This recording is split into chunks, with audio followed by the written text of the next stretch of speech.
Jurassic park എന്ന സിനിമയിൽ ഭയാനകമായ രീതിയിൽ നാശനഷ്ടങ്ങൾ സൃഷ്ടിക്കുന്ന ടൈറനോസോറസ് റെക്സ് അഥവാ ടീറെക്സിന് എന്തിനാണ് ഇത്ര കുറുകിയ കൈകൾ എന്ന് എപ്പോഴെങ്കിലും ചിന്തിച്ചിട്ടുണ്ടോ?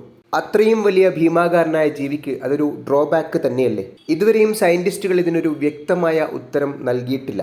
ഇനിയും ഫോസിലുകൾ ലഭിക്കേണ്ടതുണ്ടെന്നും ശരിയായ രൂപത്തിലേക്കും അതിന്റെ പ്രവർത്തനങ്ങളിലേക്കും എത്തേണ്ടതുണ്ട് എന്നുമാണ് പല സയന്റിസ്റ്റുകളുടെയും വാദം. ഇതുവരെയും ലഭ്യമായ ഫോസിലുകൾ വെച്ചാണ് ടീറെക്സിന് ഈ ഒരു കഥാരൂപം സയന്റിസ്റ്റുകൾ നൽകിയിട്ടുള്ളത്. ഇപ്പോഴത്തെ ഏതാണ്ട് തൃപ്തിയായ വിശദീകരണം ഇങ്ങനെയാണ്: ദിനോസറുകൾ കൈകൾ വേട്ടയാടാൻ ഒരിക്കലും ഉപയോഗിക്കുന്നില്ല, മാത്രമല്ല കാലുകളും ഉപയോഗിക്കുന്നില്ല. സിംഹങ്ങളെ പോലെയോ കടുവകളെ പോലെയോ കൈകളും നഖങ്ങളും അവരുടെ വേട്ടയിൽ തീരെ സ്വാധീനം ചെലുത്തുന്നില്ല.